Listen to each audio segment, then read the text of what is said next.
Pues pasamos a Kaspar Hauser, nos quedan dos y una revisión al final, no está dos con todas estas cosas. Kaspar Hauser, a este señor le llamaron, fue conocido en tiempos como el huérfano de Europa. Apareció también no en el campo ni suelto por ahí, sino en Nuremberg, en la ciudad. Pues un ciudadano iba hacia su casa y se lo encontró allí bajo una farola en una cierta plaza, con una carta en la mano, y el otro solo decía que quiero ser jinete como mi padre.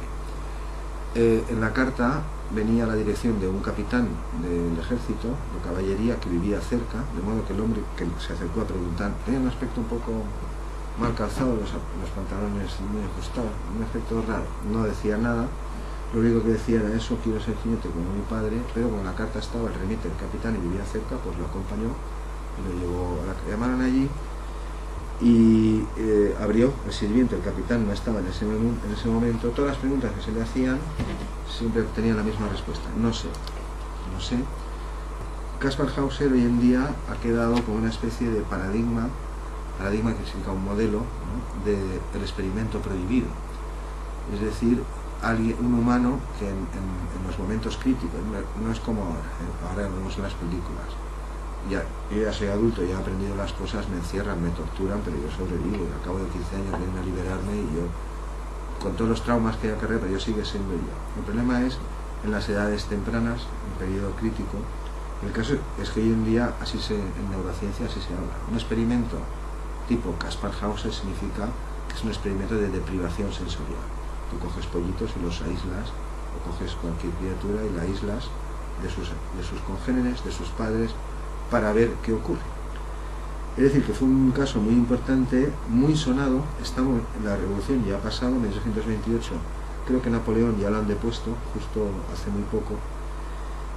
Bueno, el caso es que este hombre no estaba el capitán, y entraron allí, le intentaron dar, pues claro, algo de comer y eso, pero el hombre, la carne y la cerveza le daba espasmos y vómitos, y que eso no podía. Hasta que le dieron el café y la leche, tampoco le daban vómitos y no podía, no decía nada, estaba allí con la carta, hasta que le dieron un trozo de pan, un mendrugo de pan y agua, y eso sí, eso le gustaba. Parece ser que pasó buena parte de su infancia, ahora aclararé por qué, cuando explico un poco mejor, pues aislado, encerrado, oculto. Parte a la vista, después unos ciertos años encerrado, por las razones que contaré después. En cualquier caso, los pantalones eran de calidad, llevaba una capa fabricada en Múnich, llevaba también una llave, un poco de oro en polvo, unos trapos, o algo así, en el petate que llevaba además, un rosario, un manuscrito con oraciones católicas y folletos de peregrinos del sur de Alemania, católicos también, entre ellos uno que se llamaba El arte de recuperar el tiempo perdido y los años mal empleados. En la carta que llevaba alguien, ella dice que era su madre, una mujer que se lo habían dejado una noche a la puerta de su casa, que no era hijo suyo, pero que ella lo había cuidado como hijo suyo, le había intentado dar una educación como los demás, no es cierto todo lo que dice ahí, pero en fin, que lo había educado como un hijo más, pero que nunca le había dejado de salir de casa, de modo que era inútil preguntarle por dónde había venido, quién le había traído, porque nunca había salido de casa, y además que había sido sacado de casa de noche. Todo eso decía en la carta. Y que al cumplir los 17 años, que era brillante, que aprendía cuando se lo enseñaba, y que al cumplir los 17 años pues se le había dejado allí con una carta dirigida al que había sido su padre, que era un capitán del mismo regimiento al que le estaban dirigiendo. Es decir, no era este capitán, pero su padre, según la autora de la carta, era un capitán que ya había muerto, de ese mismo regimiento, de modo que esperaba que el otro, pues por compañerismo o algo, pues bueno, le buscase una acogida o lo derivase a alguna institución o algo. La cuestión es que el capitán al final regresó a casa, le contaron el asunto, al otro le habían dado el mendrugo, le habían llevado al establo, y al ver la paja se había echado allí, se había quedado como un santo, durmiendo tan tranquilo. El capitán regresó y se fue con él a la comisaría, y casi fue peor, porque claro, al llegar a la comisaría, todas las preguntas que intentaban hacerle, y el comisario de todos siempre, no sé. En un momento le dieron un papel y pluma, y lo único que escribió fue Kaspar Hauser, que se supone que era su nombre. Bueno, esta ilustración es un retrato que le hicieron poco antes de morir, ahora lo contaré después, a él ya lo conocemos. Esta es la ciudad donde apareció, cerca de Nuremberg, y esta es una ilustración de la época, están basadas esta está basada también en aquel, claro. Aquí tenemos algunos personajes importantes que se hicieron cargo de él. Un doctor también le examinó a los pocos días y dijo que no veía ningún problema, no veía signos extraños. No respondía, apenas decía nada. También tenía una marcha punta-talón, como los niños antes de andar bien, o como en algunos déficits también. Por las noches simplemente estaba quieto en su cama, durante el día se sentaba en el suelo con los pies detrás, así como cuclillas o como arrodillado hacia atrás, y caminaba pues eso, como si no tuviera conciencia del propósito y lo que es caminar, sino que una cosa muy, muy incoherente. No parecía tampoco saber usar los dedos, no parecía nunca haber usado calzado, tenía las plantas de los pies tan finas como las palmas de las manos. Cuando se le mostró un espejo, lo mismo, empezó a mirar por detrás, a ver, como si nunca hubiera visto el espejo. E incluso se le sacó a dar un paseo por la ciudad en la esperanza de a ver si reconoce algo o un sitio la carta evidentemente probablemente no era auténtica, es decir, quien la escribía puede que fuera una mujer, pero no era su madre y las cosas que contaba pues probablemente tampoco. Pero en fin, en ese momento será un problema, era una oportunidad más de volver a contrastar lo que no se pudo comprobar ni con Peter ni con Mimi Leblanc, aunque con ella pues muchas cosas se perdieron. Lo que ha rescatado Serge Jaroles es lo que nos hemos enterado ahora, pero de aquella sí que escribieron en la época mucha gente. Lo que no se pudo comprobar con Víctor, porque Víctor pues sí, corrigió cosas y aprendió a estar en los sitios, etcétera, pero y se hizo amigo de, bueno, vivía con él, lo cuidaba a otra mujer también, pero aprender nada. Había otra oportunidad, se sacó a dar un paseo por la ciudad y se reconocía algo y por lo menos tenía una pista y podían investigar, y nada. Se refería a las personas como bois por la calle, van en un carro, bois, a los animales los llamaba ros, que luego conjeturaron y acertaron que lo que estaba intentando decir era jos, porque en una ocasión durante el paseo tenía interés, había desfiles militares por las calles, era la época, ¿no? La música, eso le llamaba mucho la atención, y eso vi un caballo y ros, hasta que uno de los guardias, según la insistencia, le buscó un caballo de madera. Y en efecto, Ross, el hombre cogió el caballo como si hubiera visto a un amigo que hacía 15 años que no veía, se sentó en el suelo con él y ahí se quedó. En fin, estos personajes, él es Feuerbach, un personaje importantísimo, juez, filósofo, una figura de primer orden de la época, se enteró de su existencia y acudió a la ciudad y lo rescató, le dio entre el capitán y el comisario que nadie sabía qué hacer con él. Y lo puso a cargo de este señor, que era un esotérico de la época. Era un esotérico, digo esotérico sin ánimo tampoco de ser. La época era una época muy curiosa. Es decir, era un intelectual de la época, anticristiano, o sea, no estaba a favor de los cristianos, más partidario de los ideales de la revolución y esas cosas que ya habían pasado. Y lo puso a su cargo, para que él lo educara. Bueno, Kaspar Hauser al final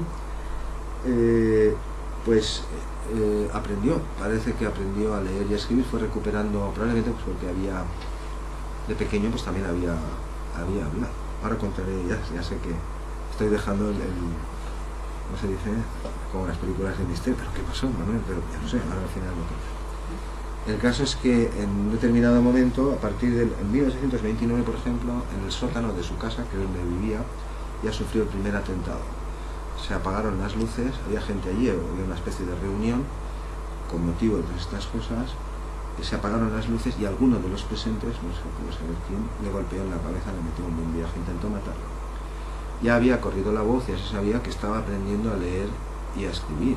Luego había una posibilidad de que en efecto contase qué es lo que intentaban hacer con nosotros. Este niño los hemos encontrado en el bosque, algunos hay datos ciertos, en otros no se puede saber cuánto tiempo.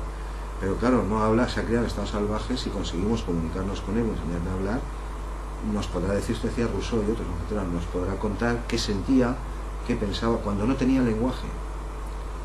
Cuando vivía con los animales también, y cómo comías y cómo te defendías, pero sobre todo les interesaba saber, antes de haber aprendido a hablar, qué cosas tenía en la cabeza. Bueno, el caso es que esto, claro, era noticia, fue famoso. Toda Francia sabía de él, y Alemania, y toda Europa sabía de él. Bueno, así se le llamó el huérfano de Europa, ahora se entenderá por qué. El caso es que en esta primera ocasión, en 1929, estos 4 años antes de morir, porque al final murió asesinado, acuchillado, pues estaban ahí en el sótano donde vivía con él, que es donde estaba ahí estando, se apagaron las luces, había mucha gente por allí, y alguien le metió un viaje que, ¿para qué? En fin, sobrevivió, no pasó nada, le curaron las heridas, etc.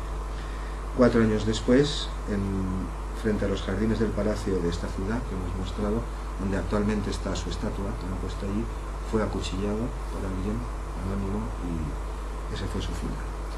Bueno, aquí tenemos este señor esotérico, Daumer, fue alumno de Hegel, al que he citado antes. Hegel, Kant son los dos principales exponentes de la Ilustración, pues defendían eso, que había una especie de progreso, sentido, dirección en la historia, y que siempre íbamos de lo más salvaje, no sé cómo decirlo, a lo más civilizado. Esto hoy sabemos que es una ilusión, y que si estamos aquí es porque cayó un meteorito hace 60 millones de años y los lagartos se murieron y los mamíferos pudimos salir a la luz del día y cosas así. Pero bueno, aquí tenemos la explicación de la falla, es la siguiente. Es probable, parece ser esto, Aroles y otros en los últimos años lo han ido escarbando y averiguando, hay 2 posibilidades: o bien que fuera hijo ilegítimo del mismo Napoleón con Estefanía de Beauharnais, yo es que francés lo pronuncio fatal, la esposa de Carlos II de Baden-Baden, un noble de por allí, creo que era hija adoptiva de Napoleón, no era su propia hija. Esa es una posibilidad. Y la otra posibilidad es que fuera el primogénito desposeído, es decir, un hijo no deseado de este mismo duque, este mismo Carlos II. Digo por lo siguiente, esto es lo que se ha señalado en las hipótesis que se manejan hoy en día. Este personaje es Napoleón II y este es Kaspar Hauser. Claro, de hecho a partir de los dibujos lo han mejorado un poco, pero han hecho notar que, bueno, se le parece, obviamente, no voy a decir demasiado, bastante. Kaspar aquí está más rellenito, pero en fin, la forma de la nariz, la forma del labio superior, la frente tan ancha y algunos rasgos más. Es decir, que lo que explicaría su aislamiento, o por qué esta persona, cuando lo encontraron, cuando apareció allí con la carta y buscando al capitán, y quiero ser jinete como mi padre, y de ahí no nos acabas. Pues parecía que había estado mucho tiempo, no sabía, que no había dormido nunca en una cama, como si nunca hubiese andado. Entonces es probable que en los primeros años de su vida sí que viviese en un palacio a 35 kilómetros. En 1924 hay un palacio que se llama Pilsack, a 35 kilómetros de Nuremberg, y allí, haciendo reformas en el 24 por azar, se descubrió una habitación oculta similar a la que él había descrito, y había un caballo de juguete y también rastros de ropa. En 1984 se descubrieron, durante unas reformas, se descubrió el caballito. Lo he dicho. En el 24 se encontró la habitación, años después, durante otras reformas, apareció el caballito. Es decir, que es más que probable que hubiese pasado durante sus primeros años de vida, cuando Napoleón estaba en el auge, pues estuvo con sus hermanos y disfrutó de una vida normal, pero cuando Napoleón cayó en desgracia, pues hubo que esconderlo, o bueno, no se han decidido, parece que no está claro, no sé, todavía no se ha averiguado si era hijo directamente del mismísimo Napoleón o del gran duque Carlos de Baden-Baden, que era nieto, a su vez, de Napoleón I. Bueno, pues esta es la hipótesis, la historia, contada así muy grosso modo. Pues si a alguien se le podía dedicar la clase, pues quizá fuera él. Los salvajes, pues no sabes de dónde van ni dónde vienen. Pero claro, pues he dicho antes, un caso dramático. Tampoco es un caso exactamente igual que los otros, porque claro, si fue expuesto al lenguaje de niño, aunque después fue aislado, evidentemente, pues aprendió. Él aprendió a leer y a escribir, y quizá por temor, quien lo había, al final se lo habían quitado de encima, habían inventado una carta, la habían entregado a la sociedad a ver si lo desviaban, pero en vez de desviarlo o acogerlo, lo habían llevado a la máxima publicidad y a estudiarlo y a convertirlo en un caso nacional. pues que no se trataba de pusilánime, estas son las hipótesis. Si alguien vinculado a su pasado, a su propia, o a la casa, a estas dinastías de Napoleón, pues o por encargo. De hecho hubo un intento 4 años antes, vamos, parece que no lo mataron, igual porque estaba la luz apagada, que no dieron el golpe bien, porque si no ahí se queda, sobrevivió. Hubo incluso un personaje, una especie de aristócrata también, que nadie sabe muy bien quién es, que apareció por esos tiempos, en los últimos años. Era un tal, el conde de Stanhope, que es este personaje, bueno, que sí se sabe quién es, o sea, que no es que, pero que no se entiende muy bien qué pintaba por allí. También aparece en las anotaciones y en los artículos de la época, y estos son simplemente sus dibujos de él, aquí de más joven. Esta es la estatua, está puesta allí, justo donde fue asesinado. Bien, pues después del huérfano de Europa, esto es lo que he dicho antes, se ha convertido en un paradigma. Es decir, hoy en día un experimento tipo Kaspar Hauser en neurociencia o en etología animal o en biología es de ese tipo, que tú aíslas bebés, pero han escrito novelas o incluso la famosa película de Werner Herzog, esta es la más famosa, Kaspar Hauser, es la historia que estoy contando. Jacob Wasserman escribió un libro, este también, un largo poema, la canción de Kaspar Hauser. El mismo juez, filósofo, Feuerbach, el que lo puso a cargo de un educador, que era nuestro amigo el esotérico, y el mismísimo Paul Verlaine, el poeta por excelencia de las letras francesas. Todos ellos bueno, no sé si todos le trataron. A ver si tengo la fecha de la muerte, un momento. Pues sí, todos estos no, Herzog y este quizá no, pero Paul Verlaine probablemente sí, él también.